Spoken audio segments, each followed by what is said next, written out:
수십 년간 몫으로 일해온 블레이크.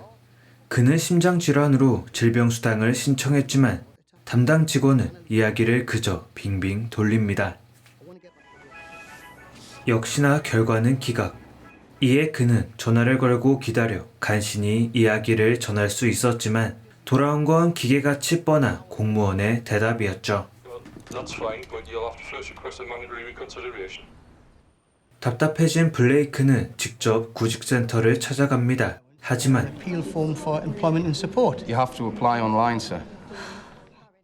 그곳에서 그는 자신처럼 수당 신청이 거절당한 KT를 보게 되죠.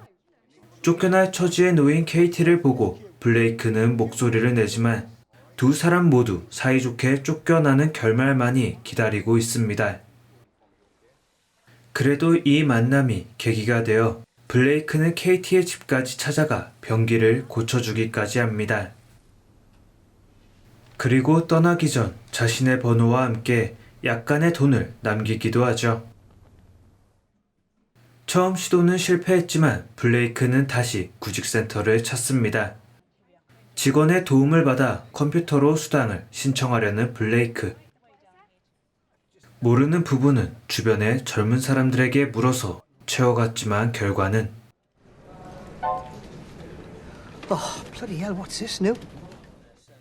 다행히 옆집에 사는 차이나의 도움으로 구직수당을 신청하는 데에 성공합니다. 얼마 뒤 구직센터를 찾은 블레이크. 담당 직원은 그에게 구직활동을 했다는 증거를 가져오라고 이야기합니다. 한편 KT와 계속 연락을 주고받던 블레이크는 그녀와 함께 식품지원소를 찾습니다. 사회복지사의 도움으로 음식 재료들을 챙기던 KT. 그런데 갑자기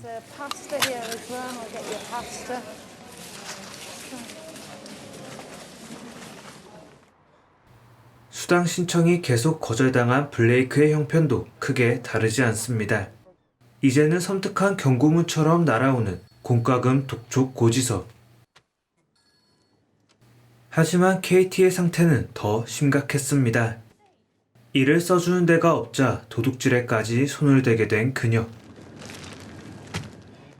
다행히 마트 주인이 법적 조치를 취하진 않았지만 그녀의 상태는 점점 나쁜 쪽으로 향해 갑니다. 하루는 블레이크의 집에 아이들과 함께 찾은 KT. 블레이크는 아이들과 잘 놀아주며 KT에게도 힘이 되는 말을 전해줍니다. 다음날 구직센터를 찾은 블레이크.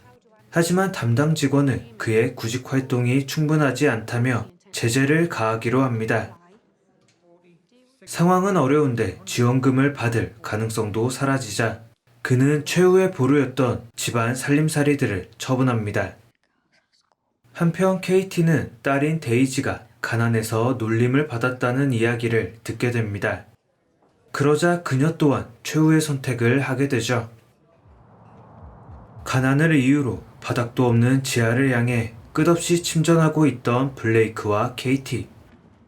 이 두 사람의 행복은 불가능한 바램일 뿐이었던 걸까요?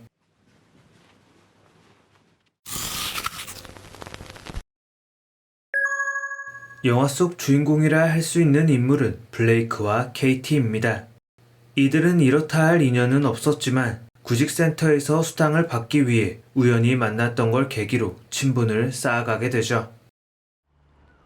이들의 공통 분모는 구직수당과 질병수당, 즉 국가지원금입니다.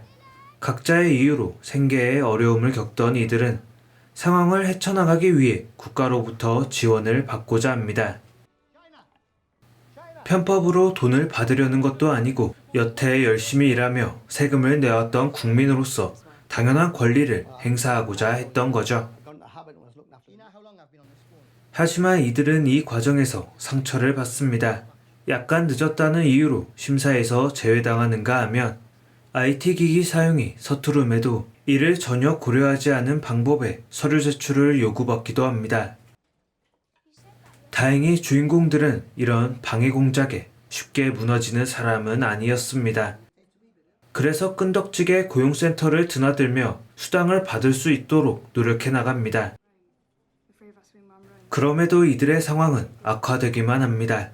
새로운 일자리는 쉽게 구해지지 않았으며 구직 수당 역시 쉽게 받을 수 없었기 때문이죠. 그러자 이들은 조금씩 망가져갑니다. 아니, 더 정확히 말하자면 망가지지 않고서는 살 수 없는 지경에 다다릅니다. 그래서 블레이크는 집에 있던 가구들을 팔아치웠으며 KT는 매춘일에까지 손을 뻗게 되었던 거죠. 계속되는 생활고 속에서도 이들은 살고자 했습니다. 하지만 냉정한 현실이라는 벽이 이들을 지치게 만듭니다. 그리고 이들의 최소한의 인간다움마저 빼앗아갑니다.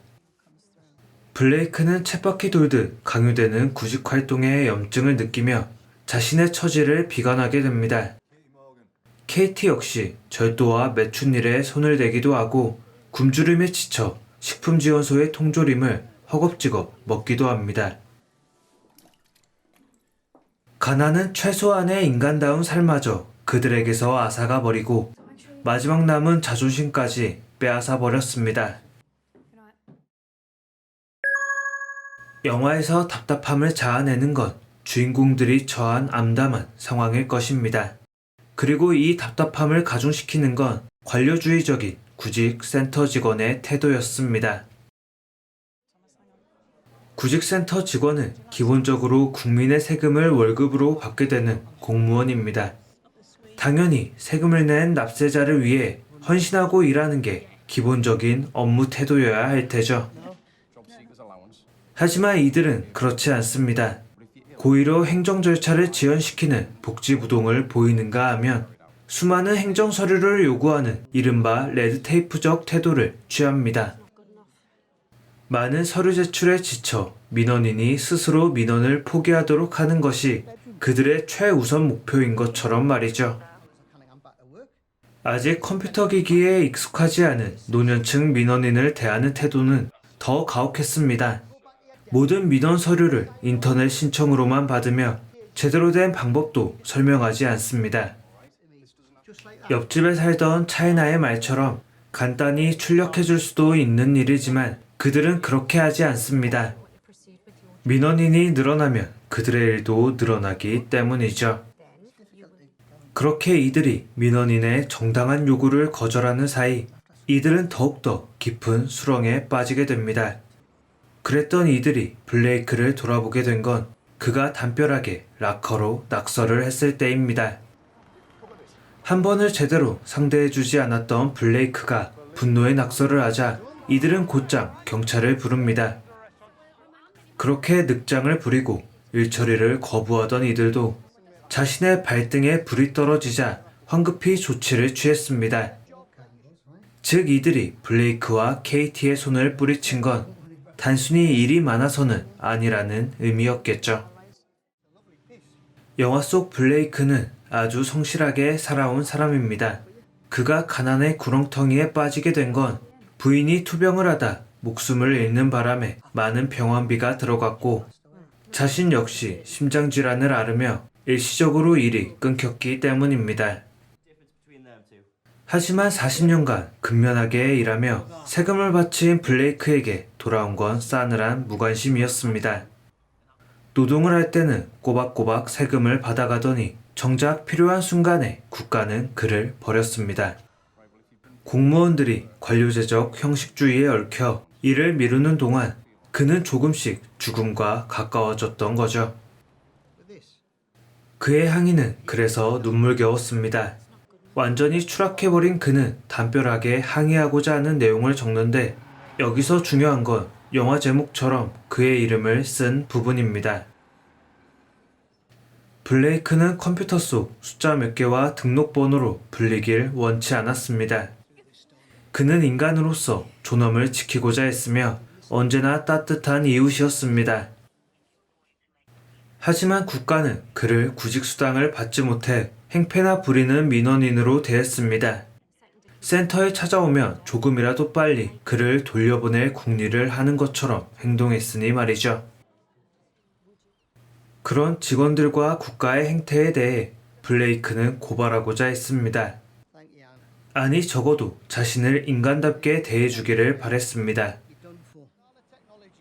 비록 그 표출 방법이 사유재산을 망가뜨리는 범죄에 해당하는 것이었지만 그렇게 해야 조금이라도 그의 목소리가 닿을 수 있었기 때문이었죠. 여전히 낮은 곳에 있는 사람들의 목소리는 위에까지 제대로 전달되지 않습니다. 내일은 좀 더 나은 세상이 되어 있기를, 그리고 어떤 상황에서도 인간의 존엄성을 해치지 않아야 함을 보여줬던 영화, 나 다니엘 블레이크였습니다.